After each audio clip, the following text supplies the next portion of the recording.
도착했습니다. 얍, 하리보 골드베른 팀이다. 오바. 우와, 쫀득쫀득 딸기맛 곰돌이 대장 출동.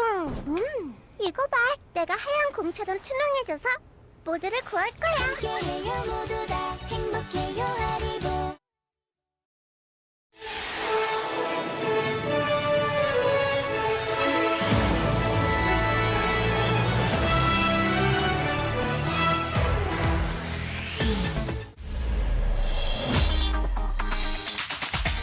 이어서 모닝와이드 3부가 방송됩니다. 식빵, 치즈. 사실 보내놓고도 불안하긴 해요. 조심하는 세상 말고 차가 알아서 사람을 조심하는 세상. 언제쯤 올까요? AI2 반도체. 자율주행 등 다양한 산업의 진화를 위한 SKT AI 반도체. SKT의 AI는 어디에나 있다. AI2 Everywhere.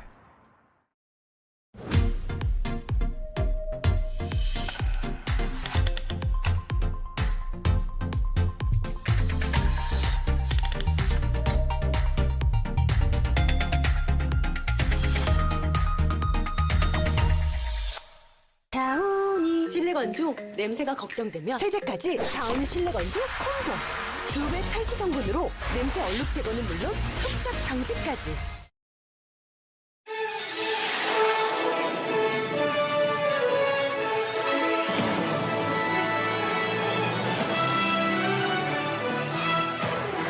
대낮에 누군가가 현관문을 사정없이 발로 찹니다.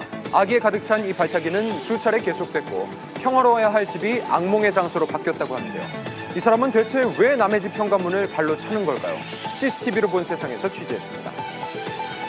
그 도로를 지날 때면 누구나 한 번쯤 고개를 돌립니다. 엄청난 크기와 황금빛 얼굴로 시선을 압도하는 동상 때문인데요. 돌도 주물도 아닌 양철로 만들어진 동상. 대체 그 정체가 뭘까요? 미스터리 M에서 추적해봅니다. 잠시 후 뵙겠습니다.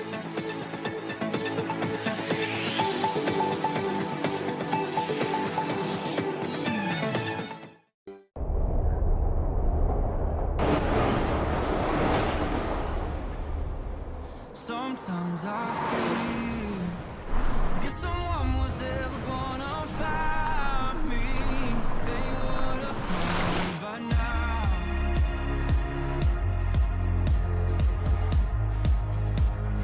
They would have found me by now. 일상과 일상 사이를 열다. 산타페.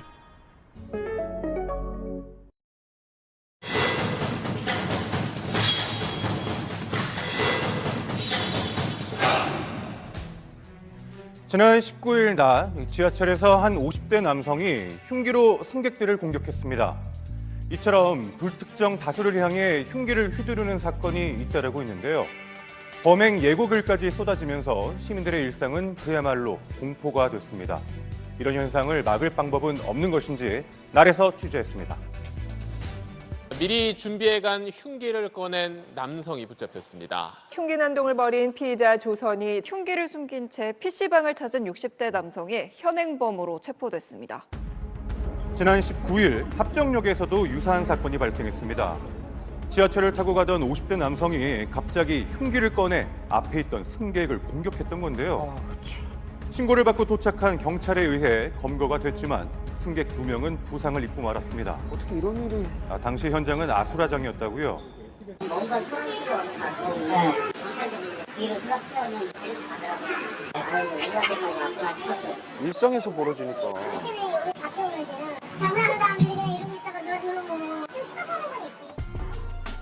지난 7월 기준 2호선 이용객은 하루 평균 200만 명 이상이었는데요. 승객들은 불안할 수밖에 없습니다. 그렇죠. 분위기가 너무 무섭고 좀 약간 수상해 보이는 분들 계시면 약간 희끗희끗 쳐다보게 되고 무서우면 뛰어다녀요. 말이 안 통하면 주먹이 먼저 나가가. 그런 거 보면 사람들이 호악스럽다는데 그 사건이 없었으면 좋겠어. 한낮에 달리는 지하철에서 범죄가 발생하자 서울교통공사는 내부 보안 업무를 강화해 혹시 모를 상황에 대비하고 있습니다.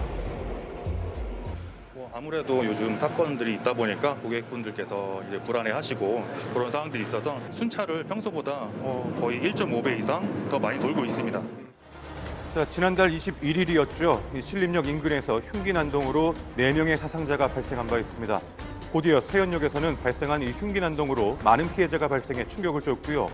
자, 이후 유사한 사건들이 잇따랐는데요. 지난 8일엔 대구에서 행인들을 대상으로 흉기를 휘두르던 남성이 검거가 됐고, 자, 지난 17일 종로에서는 60대 남성이 흉기를 들고 5분간 거리를 돌아다니다가 경찰에 체포되기도 했습니다. 걱정스럽네요. 자, 이렇게 불특정 다수에 대한 무차별적인 흉기 난동 발생하는 이유는 뭘까요? 전체적으로 우리 시민의 기저불안이 높아져 있습니다. 코로나의 지속, 기후재난까지 여러 가지 어려움이 기저불안을 높였다 이렇게 볼 수 있고, 그런 불안이나 스트레스가 외부로 향할 수가 있게 됩니다. 실제로 이제 이 분노감이라든지 공격성이 타살로도 영향을 줄 수가 있고요.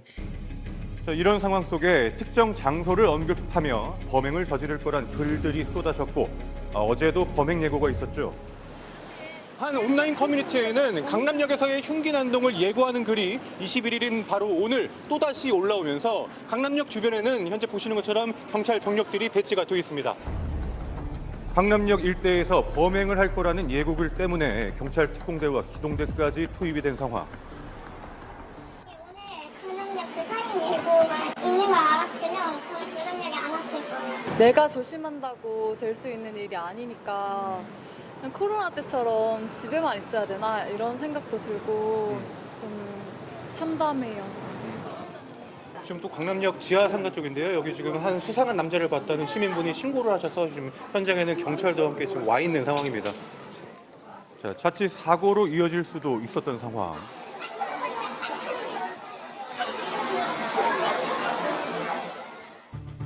경찰청에 따르면 지난 한 달 사이 범행을 예고한 글만 431건인데요.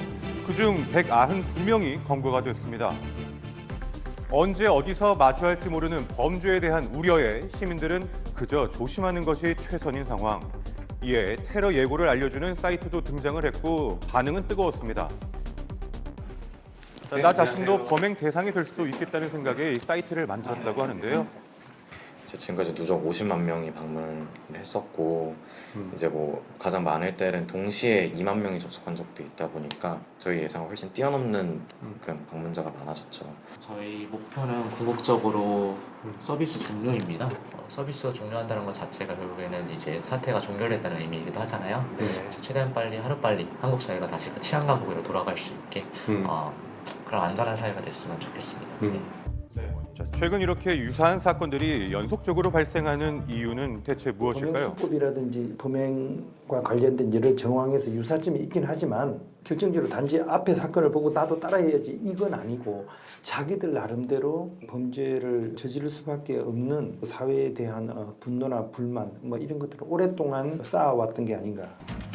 자, 그렇다면 이런 범죄를 예방할 수 있는 방법은 없는 걸까요? 유대권을 완전히 그냥 놔버린 사람들. 못 참겠다, 울분이 터지는 그런 상황에서 통제를 할 수 있는 그런 수단이 없다. 그래서 이제 위험하다는 거고요. 사회에서 소외되는 그런 사람들이 없도록 사회적 안전망 안에 모두가 받아들일 수 있는 시스템을 갖추는 게 필요하겠다. 치안 강국이라는 말이 옛말이 되지 않도록 국민 모두의 안전을 위해 더욱 총력을 기울여야 할 시기입니다.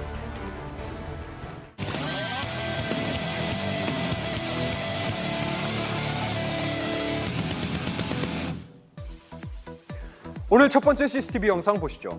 경찰과 한 여성이 현관문 앞에서 실랑이를 벌이고 있습니다. 대체 이날 어떤 일이 있었던 걸까요? 새 집으로 이사한 지 한 달쯤 지난 어느 날, 한 여성이 나타나더니 갑자기 현관문을 사정없이 걷어차기 시작하죠. 한두 번에 그치지 않은 이 여성. 40초 동안 무려 29번이나 현관문을 걷어찼고 복도에는 쿵쿵 소리가 울려 퍼졌습니다. 왜 이러는 거죠? 이 여성이 사라진 후에도 공포는 그대로 남았는데요. 거의 뭐 집이 흔들릴 정도로 사시니까 너무 무섭죠. 이틀 뒤 또다시 찾아와서 같은 행동을 반복했던 여성. 또요?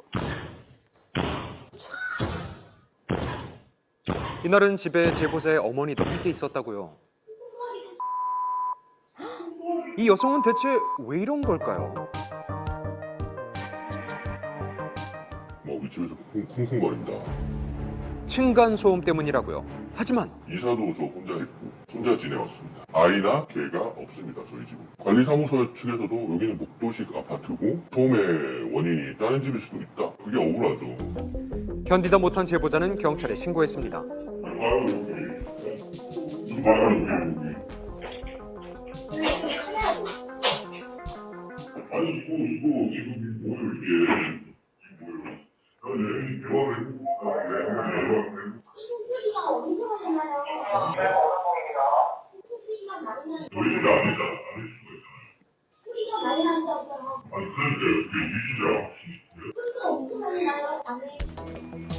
집에서는 항상 실내화를 신고 생활하는 터라 아랫집 여성의 주장을 도무지 이해할 수 없었다고요. 여성은 민원도 수차례 제기했습니다. 상관적으로 생활해보는 민원을 제기하는 수준보다는 조금 더 그렇다면 대체 어떤 소음을 듣고 있는 걸까? 확인하기 위해 찾아가 봤습니다. 여성을 기다렸지만 결국 만날 수는 없었는데요. 그렇다면 층간소음이 들리면 현관문을 그냥 발로 차도 되는 건가요? 현관문을 발로 차는 행위는 재물손괴죄에 해당될 수 있고요. 파손이나 외형 변형까지 이르지 않았다면 하면 재물손괴 미수죄에 해당될 수 있습니다. 공포심을 느꼈다라고 하면 협박죄도 가능합니다. 엉뚱한 방향으로 가는 분노, 자제하셔야겠습니다. 새벽 3시 아파트 단지 안에 있는 편의점인데요. 남성이 계산대 앞에서 열심히 돈을 챙깁니다. 마감 정산이라도 하나요? 운동을 열면 이 밑에 상품권을 좀 감추고 있어요.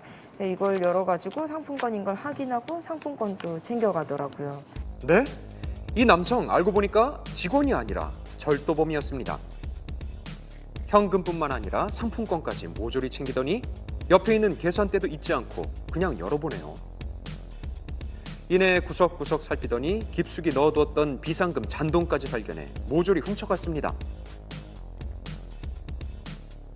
황당한데요.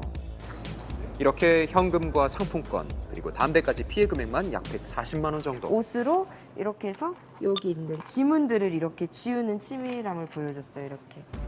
그뿐만이 아닌데요. 지문을 남기지 않기 위해 손가락을 구부린 채로 버튼을 누르고 물건을 만집니다.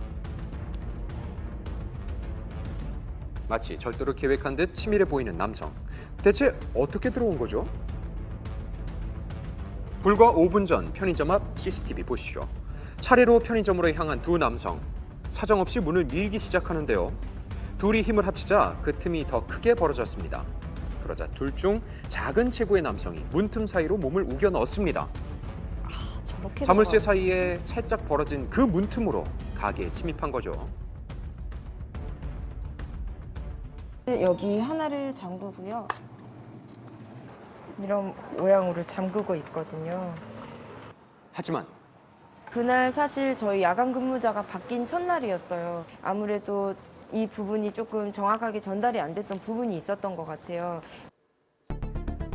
첫 출근을 한 직원이 문을 그냥 허술하게 잠그고 갔던 거죠. 대범한 범행을 저지르고 유유히 사라진 절도범을 잡기 위한 경찰의 추적이 시작됐습니다.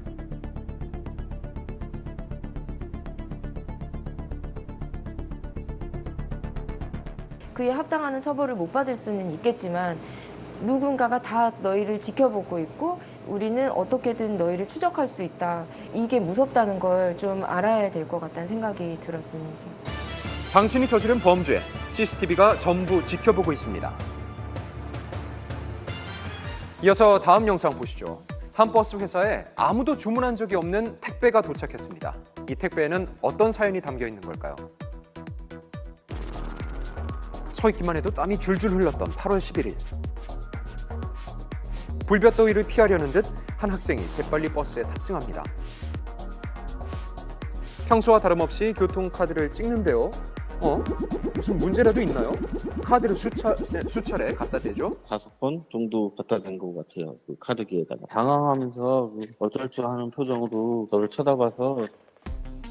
카드가 읽히지 않아서 당황해하는 학생을 그냥 지켜보던 버스 기사. 괜찮으니까 목적지까지 그냥 타고 가라고 했다고요. 자식 키우는 입장에서 연령대도 자식이랑 비슷한 것 같아가지고 당황하는 모습 보고 그렇게 태웠던 것 같아요. 버스가 한 학원 앞에 도착할 즈음 내릴 준비를 하던 학생. 한참을 쭈뼛거리더니 기사에게 다가와서 감사 인사를 건네고는 버스에서 내렸습니다. 버스 기사와 학생의 인연은 여기서 끝이 아닌데요. 그날 오후 학생이 다시 그 버스에 탑승했습니다. 버스 기사도 그 학생을 알아봤다고요? 처음에는 긴가민가 했는데 생각해보니까 학생인 것 같더라고 직감을 해가지고. 학생이 못 냈던 버스 요금을 내려고 하자 괜찮다며 받지 않은 버스 기사. 그렇게 다시 15분 정도 달려서 학생은 처음 탔던 곳에서 내렸습니다. 그리고 이틀 뒤 버스 회사에 누구도 시키지 않은 의문의 택배가 도착했는데요. 무려 300병이나 되는 음료는 다름 아닌 김시원 기사에게 온 것.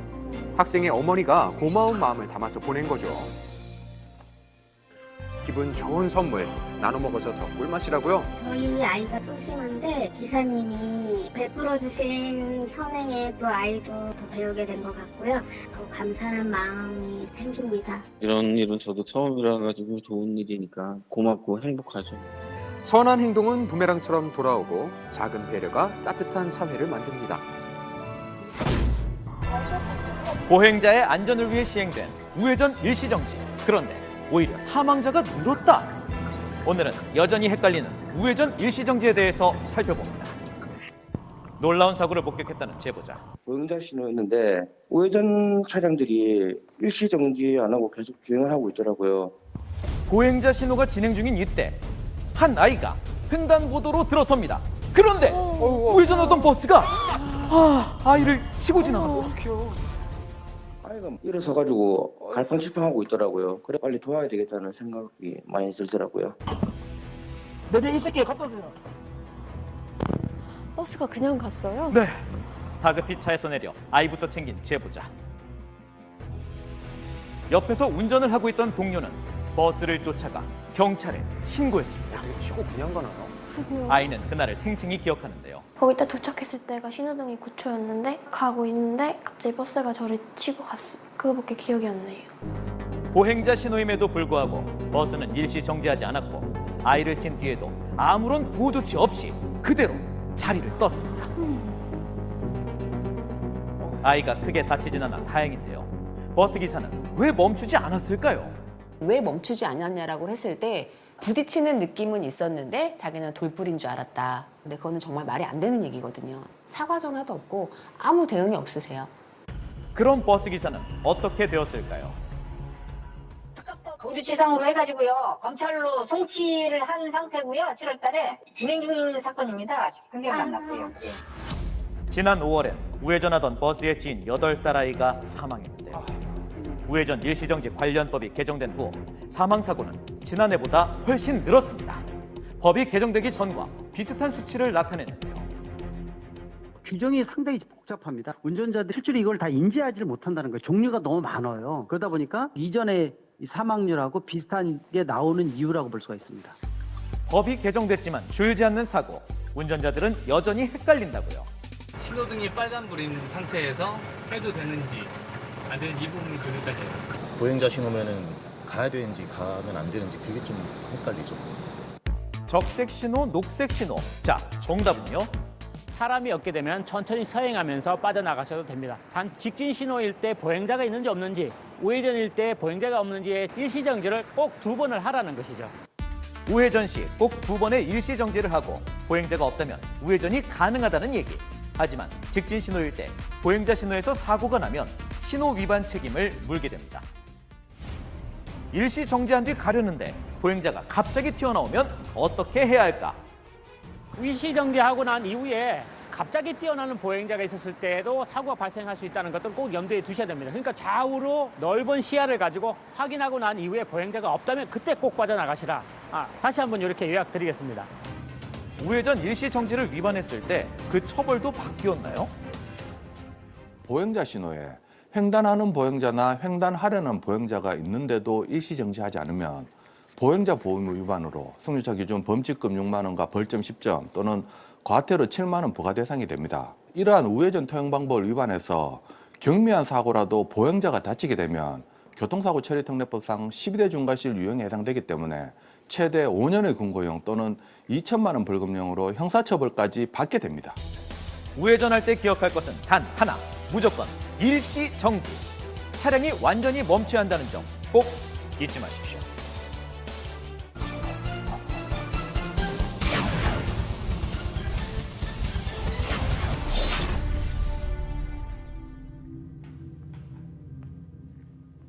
석조볼 같은 걸로 만든 것 같아. 콘크리트 뭐야? 콘크리트 같은 거나 그런 걸로. 철로 그렇게 확실하게는 모르겠어. 뭘로 만드나. 나름대로 자기가 작품을 만든다고 생각하고 했겠지.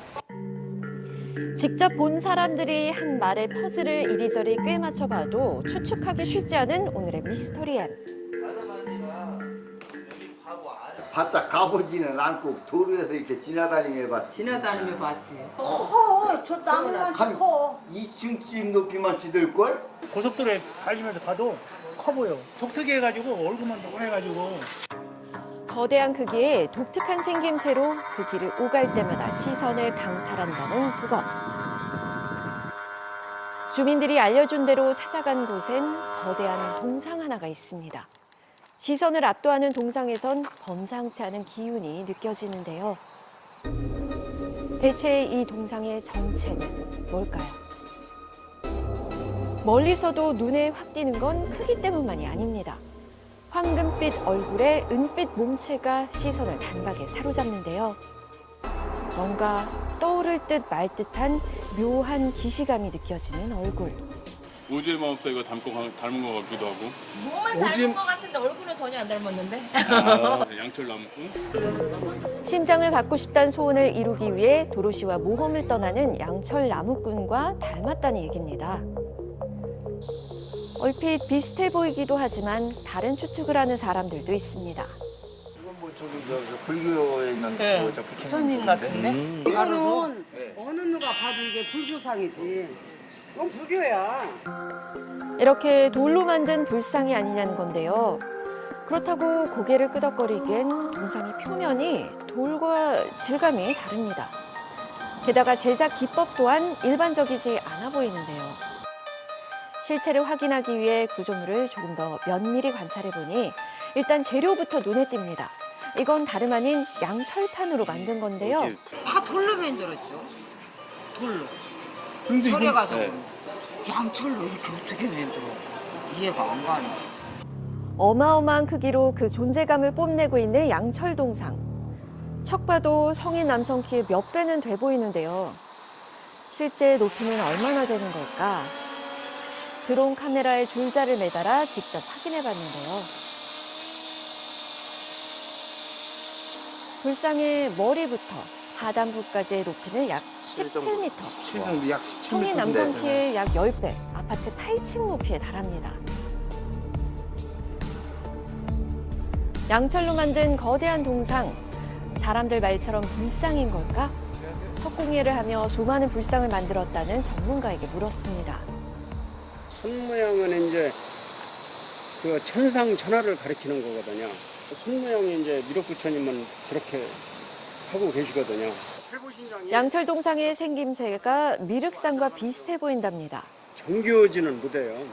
정기어지는 무대인데 양철로 큰 부처님을 조성한다는 그런 거를 본 적은 없어요. 북한이요. 하지만 정교함이 떨어지는 데다 재료 또한 생소해서 일반 불교 사찰에서 만든 것으로는 보이지 않는다는 분석입니다. 근데 이거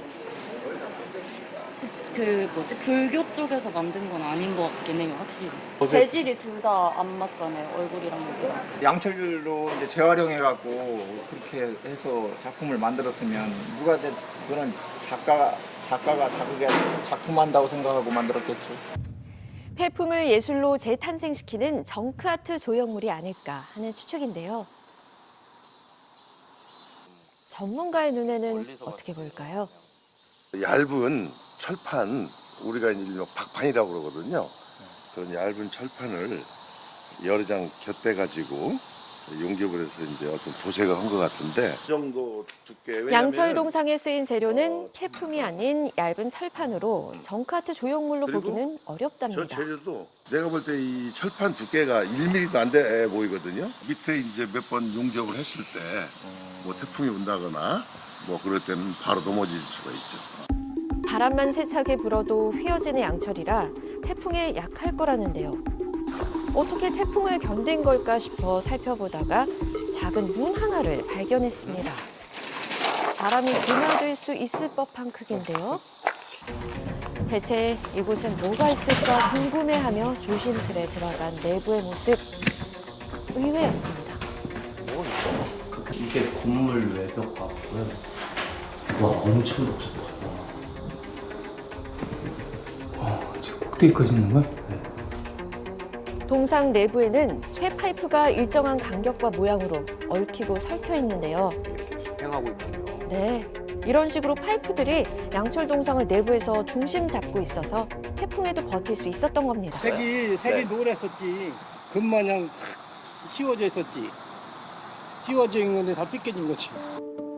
마을을 탐문하던 중 만난 주민은 과거 양철 동상의 모습이 지금과는 사뭇 달랐다고 말합니다. 노란색이었는데 과거에는 몸 여기 그냥 전체가 페인트로 금색이었다는데요. 해가지고 다 벗겨진 것 같아요. 가까이 다가가 살펴보니 그때 흔적이 남아 있습니다. 지금은 머리색과 몸색이 다르지만 처음에 만들어졌을 땐 이런 모습이었다는 겁니다. 동상의 색이 바뀌기 시작한 건 언제부터일까? 로드뷰를 통해 과거로 거슬러 올라가 봤는데요. 혹시 두 사진의 차이가 느껴지시나요? 다르네요. 왼쪽 사진이 13년 전 사진인데요. 얼굴뿐 아니라 동상 전체에서 은은한 노란빛이 감돌고 있습니다. 산자락에 우뚝 선 양철불상의 실체는 뭘까? 미술사학을 연구하는 이에게 물었습니다. 거대하게 만들어 놓으면 이렇게 우러러 보게 되지 않습니까? 그럼 마치 하늘에서 내려오는 것 같은 그런 느낌을 받게 되죠. 근래에 모셔지더라도 청동을 주물을 부어서 만드는 경우는 종종 봤습니다만 이렇게 양철로 모신 경우는 굉장히 특이한 경우라 생각됩니다. 조각조각 붙여 만드니까 약간 이렇게 그 굴곡이 많이 보이는 단점은 있습니다. 그러나 거대한 불상을 만드는 데 있어서 가장 경제적인 방법으로 가장 저렴하게 만들 수 있는 좋은 아이디어가 아닌가. 경제적인 방법으로 불상을 만든 사람은 누굴까? 수소문 끝에 그를 잘 안다는 주민을 만났는데요. 스님이 돌아가셨거든요. 4, 5년 전에. 그때서 스님이 그런 자기 목적에 큰 부처님을 모시는 게 소원이었대요. 저게 한 25년에서 30년 가까이 됐어요. 오래됐네요. 평생 큰 불상을 모시는 게 소원이었던 스님은 기회가 생기자 불상 제작자에게 의뢰해 양철로 된 거대한 불상을 만들었던 겁니다. 그 후 스님은 떠났지만 그가 머물던 암사엔 그의 흔적이 고스란히 남아있는데요. 승복이 우리가 알던 것과는 조금 다릅니다. 그냥 우직하게 자급자족하고 제가 시주라도 하면 열심히 기도해 주시고 불교에 가까운 민족 신앙 같아요. 스님은 불교적 색채를 지닌 신종교의 교인이었던 겁니다.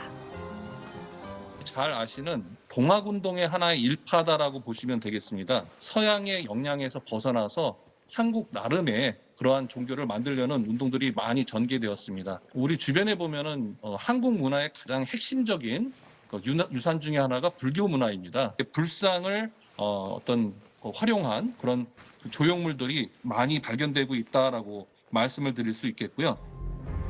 거대한 크기와 독특한 생김새로 사람들의 이목을 집중시킨 양철불상. 겉모양은 달라도 평화와 안녕을 기원하는 마음만큼은 다르지 않은데요. 그 마음이 기억되길 바라며 지금까지 미스터리 N이었습니다.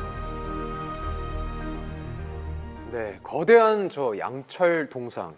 이 재료가 좀 독특하죠. 생김새도 약간은 엉성해 보이지만 오랜 염원을 담아서 정성스럽게 만든 거였습니다. 네, 어디서든 잘 보이는 불상은 이 길을 자주 오가는 이들에겐 꽤 유명한데요. 네. 길을 지날 때마다 안전을 기원하는 사람들도 많다고 합니다. 그 소원과 바람대로 안전한 도로가 됐으면 좋겠습니다.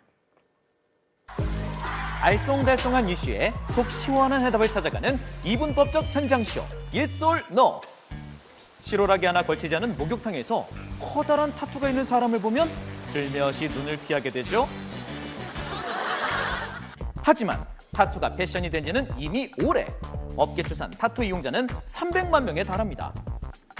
그런데 최근 타투가 있는 사람의 이용을 제한하는 노 타투존이 화제입니다. Yes or No. 오늘의 주제는 노 타투존 필요한가입니다. 자, 이곳은 노 타투존으로 화제가 된 헬스장인데요. 입구부터 남다르죠? 팔다리를 덮는 과도한 타투의 노출은 피해달라고 하는데요. 내부 곳곳에서도 안내문을 쉽게 찾아볼 수 있습니다. 그럼 회원들의 생각은 어떨까? 봤을 때 좀 부담스럽고 그런 면이 좀 있잖아요. 그래서 팻말을 해놓으셔서 다들 문신이 있으시면 팔토시하고 오시고, 그래서 여기서는 불편함이 없습니다. 문신을 너무 많이 하신 분들은 괜히 약간 쳐다보면 혼날 것 같고 그런 운동할 때 운동에만 딱 집중할 수 있어서 좋은 것 같고요. 일부 호텔이나 골프장 등에서는 예전부터 있던 규정인데요. 수영장이나 목욕탕처럼 노출이 불가피한 다중 이용시설에서도 타투에 대한 규정은 쉽게 찾아볼 수 있습니다. 노 타투존이 갑자기 등장한 건 아니라는 얘긴데요. 시민들의 생각은 어떨까요? 저는 예스. 저도 타투가 있긴 하지만 여기도 있고 여기도 있고 여기 쬐끄만하게도 하나 있어요. 근데 이제 타투를 하시지 않는 분들 같은 경우에도 아 그렇게 좀 위화감이 들 수도 있겠구나라는 생각이 들어서 저는 예스로. 타투도 하나의 패션이라고 생각을 한단 말이죠. 그래서 그런 거를 너무 이렇게 차별화를 두면은 너무 마음이 상하지 않을까. 실제 타투를 하는 사람들의 생각은 어떨까? 타투숍을 방문해 봤는데요. 말이 안 되는 것 같고요. 그리고 이거 제 몸이잖아요. 제 몸이고, 그러니까 이거는 저는 그냥 간단하게 생각해서 옛날에 흑인들 버스 따로 태우는 거랑 똑같다고 생각하거든요. 피부색이 다르면은 배제하는 거랑 다를 바가 하나도 없다고 생각해요. 이거는 제 피부니까. 많은 분들이 이용하시는 공공시설이다 보면은 분명히 저 때문에 불쾌하실 분이 있을 수 있어요. 이해할 수 있는데 정해지지 않은 어떤 불특정한 명확하지 않은 이유 때문에 그 개인의 침해를 하는 거라고 생각을 해요. 단순히 보기 싫으니 가리거나 나가라는 건 차별과 인권 침해라는 얘기. 일부 공감하지만 다른 의견도 있다고요. 아무래도 이제 귀여운 거 뭐 이런 크기가 작은 거는 뭐 그냥 그럴 만도 한데 이제 막 큰 동물들과 막 이런 거는 조금 아무래도 그런. 어린 아이들도 교육에도 안 좋고 보기도 사실 무서워요. 눈에 띄는 타투는 아이들 정서와 교육에 영향을 미칠 것 같답니다. 노 타투존 필요한가라는 질문에 14은 예스, 17은 노를 택했습니다. 각 분야 전문가의 의견은 어떨지 5명의 전문가에게 물어봤습니다. 세계적인 타투이스트의 생각은요?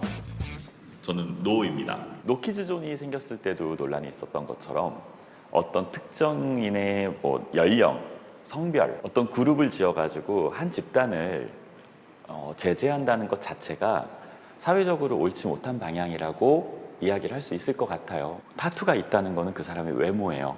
외모로 사람을 평가할 수 있다는 철학 자체가 문화 지체예요.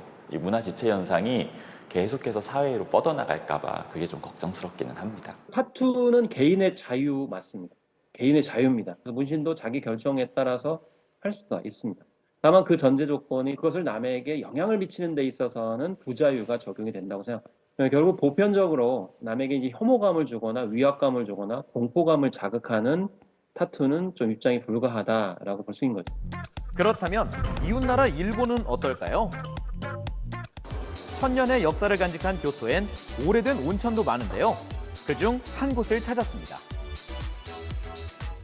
本当にいろんなねタトゥーがありますから難しいんですけど、当館ですとその手のひらぐらいのサイズのタトゥーだったらOKにはしてます。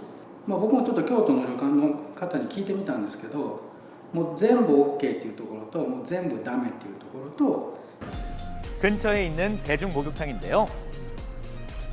들어서자마자 커다란 그림과 글자가 눈에 띕니다. 타투가 보이면 입장할 수 없고 무조건 가려야 한답니다. 하지만 정책은 점점 변하고 있는데요. 늘어난 관광객과 시대의 흐름을 따른 겁니다. 저는 노입니다. 40대, 50대 이상의 어떤 세대가 처음 타투를 본 것은 범죄자, 조직폭력배로 시작을 해요. 근데 10대, 20대 같은 경우는 처음 타투를 보는 게 연예인들, 운동선수들이에요. 별로 그렇게 힘들거나 어렵게 생각하지 않죠. 이게 이제 사회적인 갈등이 섞이는 그런 지점이다라고 봐요. 이걸 다르다고 생각을 하니까 이게 문제가 되는 거죠. 설문조사 결과를 보면 젊은 세대일수록 타투에 대한 거부감이 낮은 걸 알 수 있죠. 저는 부분적이지만 찬성합니다. 경범죄처벌법에서도 공공장소에서 어떤 그 문신을 해가지고 상대방한테 혐오감을 조장하고 이런 것들을 또 금지하고 있어요. 업무방해죄로 처벌된 케이스도 있고요. 그리고 그 공공장소를 같이 이용하는 회원들의 어떤 일반적 행동 자유권을 보호한다는 측면, 주의 영업의 자유권을 보호한다는 측면에서 찬성합니다. 실제로 처벌받은 사례도 있다는 혐오감을 주는 타투. 그 기준은 뭘까? 타투를 지워주는 의사의 생각을 들어봤습니다. 이 문신 제거라는 진료를 하다 보니 혐오감을 주는 타투가 없다라고 생각하지는 않아요. 근데 수술을 받으셔서 그 흉터 때문에 흉터 가리시기 위해서 하신 분도 있고 절단된 부위에 손톱이나 발톱 모양으로 문신이 돼 있는 분들도 계세요. 혐오감을 주지는 않는 타투도 있으니까 기준이 명확하지 않은 상태에서 단순히 노 타투 존 이렇게 하면 그건 좀 애매하지 않나라는 생각은 들어요. 타투 노출을 제한하는 노 타투 존. 전문가의 의견은 예스 2대 노 3으로 팽팽하게 맞섰습니다. 오늘의 주제 노 타투 존. 차별일까요? 아니면 자유일까요? 여러분의 생각은 어떤가요? 세상을 뜨겁게 달군 핫한 이슈를 추적한다. 이슈의 모든 것, 모닝 이슈. 첫 번째 이슈는 동해에서 사라져버린 이것에 대한 이야기입니다. 탁 트인 이곳은 강원도 주문진 앞바다. 아니 이곳에서 대체 뭐가 사라졌다는 걸까? 일단 최 PD의 탐문이 시작됐는데요. 수산시장 곳곳에는 물고기가 한가득, 크기가 어마어마한 문어도 보이죠? 드디어 동해의 명물 오징어를 영접할 차례. 그런데 이게 뭐죠? 수조가 텅 비었어요. 아무것도 없네요. 아유, 오징어가 없어요. 없어요? 네. 아예 없어요? 아예 없어요. 오징어 없다고 하네요. 비싸긴 해도 있긴 있었는데 지금은 아예 불가요. 다른 가게도 상황은 마찬가지. 사르징어가 원래 있었는데 여기 앞에 나눴죠. 근데 지금 아예 고기 비우니까 아예 없어졌습니다. 이제 막 동이 트기 시작한 다음날 새벽. 주문진항은 경매를 준비하는 사람들로 분주합니다. 신선한 생선을 선점하기 위한 치열한 경쟁이 펼쳐지는데요. 그런데 정말 눈 씻고 찾아봐도 오징어는 없네요. 오징어는 아예 배도 안 나가야죠. 러시아 가신 분들도 있고 배 묶여 있는 선장님들은 다 아예 안 나오죠 여기. 오징어 배가 안 나간다고요. 한 몇 년 전부터 이런 현상이 계속 났는데 이렇게 심각하게 금년처럼 이렇게 고기가 없는 건 아니었거든요. 한 2, 3개월 동안 계속 놀고 있는. 열흘은 좀 돈을 버는데 20일 정도가 돈을 못 벌고 적자를 운영을 하니까 결국은 선원들은 고생만 하고 돈 버는 게 없어요. 동해안의 오징어 어획량은 2020년도부터 빠른 폭으로 감소하기 시작했고 작년에는 2020년 대비 절반도 채 미치지 못했죠. 오징어 축제까지 열릴 만큼 오징어로 유명한 울릉도도 상황은 마찬가지. 작년에도 오징어가 안 나오고 올 한 3년째 지금 오징어가 안 나잖아요. 저는 오징어 하다가 오징어가 그만뒀어요. 오징어 안 나가지고 어민들 다 굶어 죽게 생깁니다.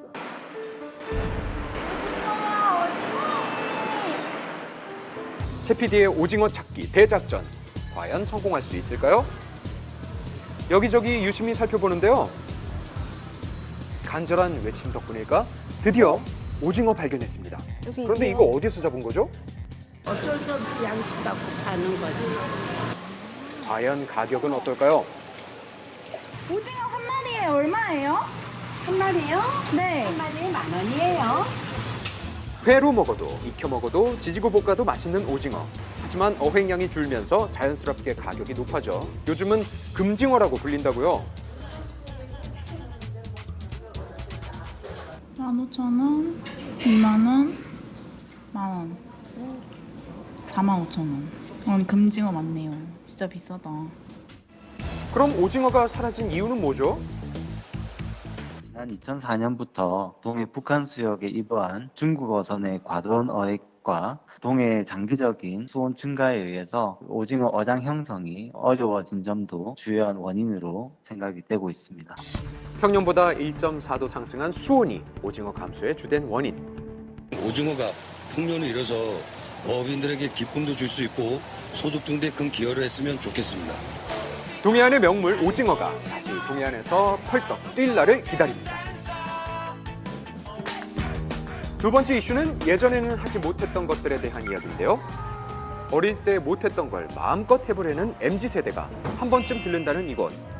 손에 들린 건 대용량 구슬 아이스크림이죠? 제가 플렉스하러 왔습니다. 어른들 플렉스 하려고 왔어요. 네. 가게 밖은 일찍부터 문전성시인데요. 이 사람들이 대부분 일명 어른들의 플렉스를 하러 왔다고요. 그런데 보통 플렉스 하면 명품부터 생각나는데 왜 구슬 아이스크림으로 플렉스를 하는 거죠?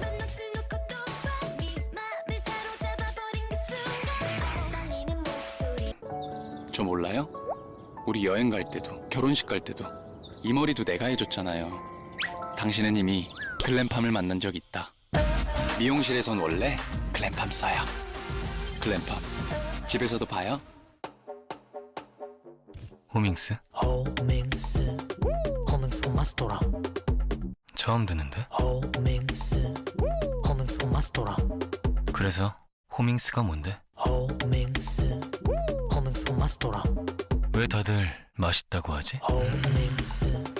호밍스 마스터라. 호밍스 마스터라. 정정원이 만들어서 호밍스가 맛있더라. 호밍스가 맛있더라. 구슬 아이스크림을 먹을 때도 대용량으로 즐긴다는 MZ세대들. 100원씩, 500원씩 조금씩 모아가지고 겨우겨우 이제 부모님한테 얘기해가면서 겨우 사 먹었던 건데 이제 어른 되고 돈도 스스로 벌고 이제 이 정도 플렉스는 기본으로 할 수 있다고 생각을 해가지고 제가 번 돈으로 제가 원하는 걸 사서 쓰는 거니까 거기에서 약간 좀 성취감, 만족감 그런 게 오는 것 같아요. 작은 컵에 담아서 아껴 먹던 걸 대용량 컵으로 사 먹으면서 뿌듯함을 느낀다고요.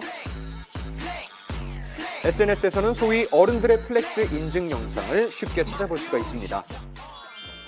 고깃집 후식이었던 아이스크림부터 학교 앞 간식까지 추억의 간식들을 이제는 내 돈 주고 대용량으로 사 먹는 게 바로 어른들의 플렉스죠. 어렸을 때는 엄마나 이모에 의해서만 이렇게 조금씩 급여받는 느낌이었다면 지금은 어렸을 때는 상상만 했던 일을 지금 어른이 돼서 현실 가능성이 있게끔 만들었구나 하면서 뿌듯한 것도 있었어요. 어릴 때는 엄두도 못 냈던 대용량 초코우유 만들기부터 아이스크림까지 정말 마음대로 까먹으면서 행복을 느낀다고요. 어른들의 플렉스를 즐기는 MZ세대의 방문이 부쩍 늘었다는 이곳. 추억의 캐릭터 소품들이 가득 찼는데요. 손님의 60%는 어른, 한 번에 50만 원까지 사간 손님도 있다고 하네요. 어렸을 때 내가 못해줬던 것들을 지금 막 해소하려고 하는 것 같아요. 그때 못했던 것들. 내가 이제 경제적인 능력도 갖췄고 하니까 이제 막 지르는 거죠. 즐거운 놀이 같기도 한 어른들의 플렉스 문화. 왜 생긴 걸까요? 어렸을 때 선망의 대상이 되거나 구매하고 싶었었던 그런 제품들을 대용량으로 이제 구매를 하면서 스스로에게 이제 보상하는 차원으로 기세를 할 수가 있을 것 같고요. 소비를 하면서 이제 만족감이 가중이 되는 일종의 이제 어른 플렉스 현상이라고 볼 수가 있을 것 같아요. 내가 번 돈으로 어린 시절의 추억까지 소환하는 행복의 일환 아닐까요?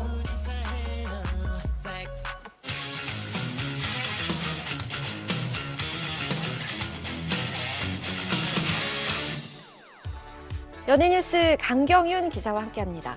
명량 대첩 축제 게스트로 출연 예정이었던 다나카 김경욱 씨 섭외가 취소됐다고요? 네, 그렇습니다. 이 축제의 취지에 맞지 않는다는 비난 여론이 쏟아졌기 때문인데요. 자세한 소식은 화면으로 만나보시죠. 이순신 장군의 명량해전 승리를 기리기 위해 매년 해남과 진도 일대에서 열리고 있는 명량대첩 축제. 그런데 때 아닌 논란에 휩싸였는데요. 논란이 시작된 건 지난달 축제 측이 공식 SNS를 통해 일본인 콘셉트 다나카로 활동하고 있는 김경욱 씨를 특별 축하쇼에 초대했다는 사실을 알린 뒤부터였습니다. 해당 게시물에는 즉시 호국 행사에 일본인 캐릭터로 활동하는 연예인을 초청하는 건 적절하지 않다라는 일부 누리꾼의 비판 댓글이 달리기 시작했습니다. 논란이 커지자 축제 측은 다나카 섭외와 관련해 홍보 게시물들을 서둘러 삭제했습니다. 뒤이어 사과를 담은 입장문을 발표, 다나카를 섭외하고자 했던 이유에 대해 설명했는데요. 다나카는 개그맨 김경욱 씨가 부캐로 활동하며 많은 인기를 얻고 있는 캐릭터입니다. 그거는 제가 독도는 너네 땅이라고 독도는 너네 땅. 제가 공표를 했고 이순신 네, 축제 측은 다나카가 이순신 장군과 안중근 의사를 두려워한다고 표현하거나 독도는 한국 땅이라고 인정하는 모습을 보고 반전 기획을 통해 애국을 표현하려고 했다는 취지였다고 전했습니다. 이와 함께 기획을 재검토하겠다고 밝혔는데요. 그리고 축제가 열리는 해남군도 어제 보도자료를 통해 축제 본연의 취지와 의미를 살리기 위해 다나카의 출연을 취소했다고 공식 발표했습니다. 1980, 90년대에 가요계를 주름 잡았던 미남 가수죠. 박남정 씨, 윤상 씨, 신신 씨. 아빠의 길을 이어받은 자녀들이 가수로 데뷔해 주목받고 있습니다. 먼저 과거 방송에 아빠와 함께 출연했던 박남정 씨의 딸 박시은 양. 아직 섭외가 없었어요? SM이나 이런 데서? 난 100%인데? CF 찍자고 섭외는 왔었어요. 먼저 박남정 씨의 딸 박시은 양은 걸그룹 스테이시의 메인 보컬로 활동하고 있죠.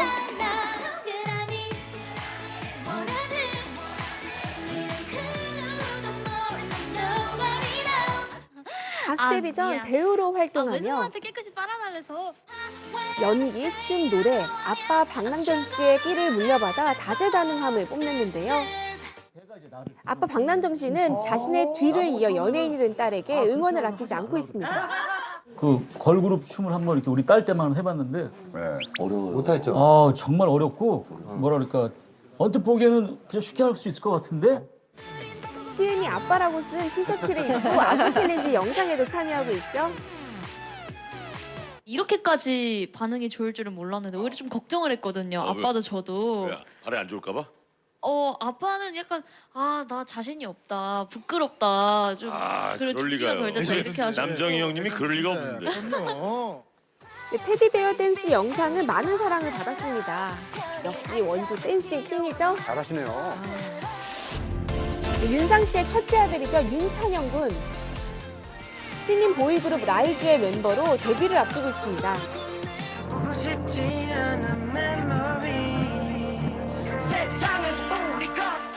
앤톤이라는 예명으로 활동을 시작했는데요.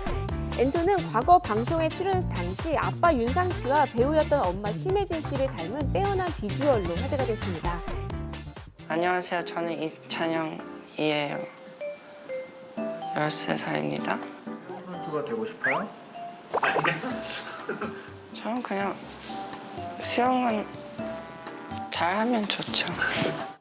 방송 출연 이후 많은 기획사로부터 러브콜이 쏟아졌다고 하는데요. 준영이 연기한다 그러면 시킬 거예요? 본인의 의사가 제일 중요하겠죠. 근데 아직은 재주가 없어요. 이 친구가 그러니까 갑자기 주목을 받는데 지금은 사실 보여드릴 게 없잖아요. 수영 선수였던 앤톤은 아빠의 뒤를 이어 가수가 됐습니다. 보랏빛 향기, 아추 등 많은 히트곡을 만든 윤상 씨의 음악적 재능을 이어받은 앤톤이 데뷔 후 어떤 모습을 보여줄지 기대가 커지고 있습니다. 오직 하나뿐인 그대, 욕심쟁이를 부른 가수 심신 씨의 딸은 지난달 데뷔한 걸그룹 키스 오브 라이프의 멤버 벨입니다. 처음에는 막 반대를 하진 않으셨어요. 항상 지원해 주려고 하시셨는데 제가 이번에 데뷔해서 증명을 하니까 그냥 좋아만 하시더라고요. 딸의 쇼케이스장에 찾아와 숨죽여 응원을 했다는 심신 씨. 이 아름다운 세상에 오직 하나뿐인 그대. 좋죠. 아빠의 끼를 물려받은 벨은 가수 데뷔 전 작곡가로 먼저 이름을 알렸습니다. 르세라핌 선배님의 르세라핌! Unforgiven. 진짜? 진짜요? 작곡 참여를 했었어요. 우와, 어렸을 때부터 그러면 음악을 계속 한 거예요? 네, 계속 음악을 시작해서 작곡가로 활동을 하다가 어쩌다 걸그룹 준비를 하게 되어가지고 재능이 많네요.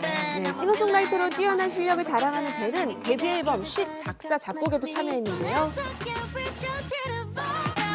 심신 씨는 벨과 함께 권총춤을 선보이며 딸의 데뷔를 축하해줬습니다.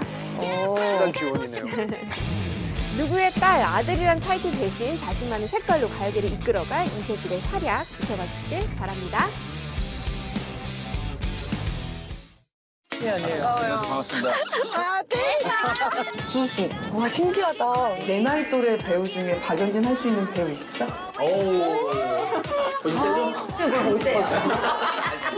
자기 주변에 아이 낳으면 어른 된다고 누가 그래요? 저도 아빠가 처음인데요.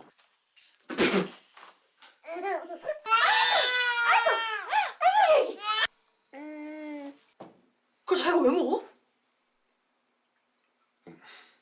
칼 타고 와가지고 먹이고 시키고 재우고 다 했어. 애기 나 혼자 잠깐만. 사람 짚히게 조심해. 알겠어. 나 수색대 출신이야. 그게 뭔데? 잠깐 잠든 거지 내가. 와, 뭐 하는 거야? 뭘 언제 감았어? 아 시원해.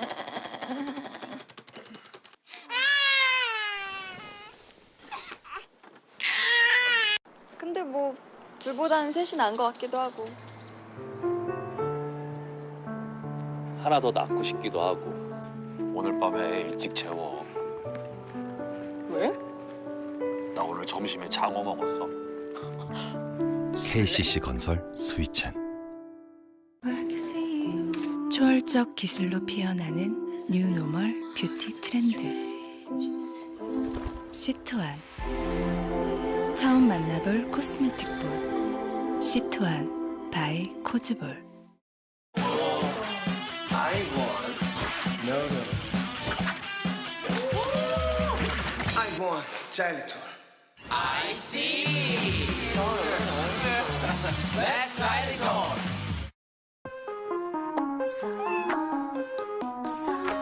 쏙 들어가게 하는 기술. 하루틴 리포좀 제형 기술로 비타민의 흡수율을 높이다. 비타민을 하루틴 리포좀 멀티비타민. 견우와 직녀가 만나는 7월 실석에는 해후의 눈물로 비가 내린다는 전설이 있는데요. 네. 오늘 전국에 반가운 비 소식이 있습니다. 덕분에 폭염의 기세는 한풀 꺾일 걸로 보이는데요. 비의 양이 걱정입니다. 수도권에는 시간당 최대 60mm 정도의 폭우도 예보돼 있으니까요. 안전사고 나지 않도록 유의하시기 바랍니다. 오늘 즐거운 하루 보내시고요. 저희는 내일 아침에 다시 인사드릴게요. 고맙습니다. 고맙습니다.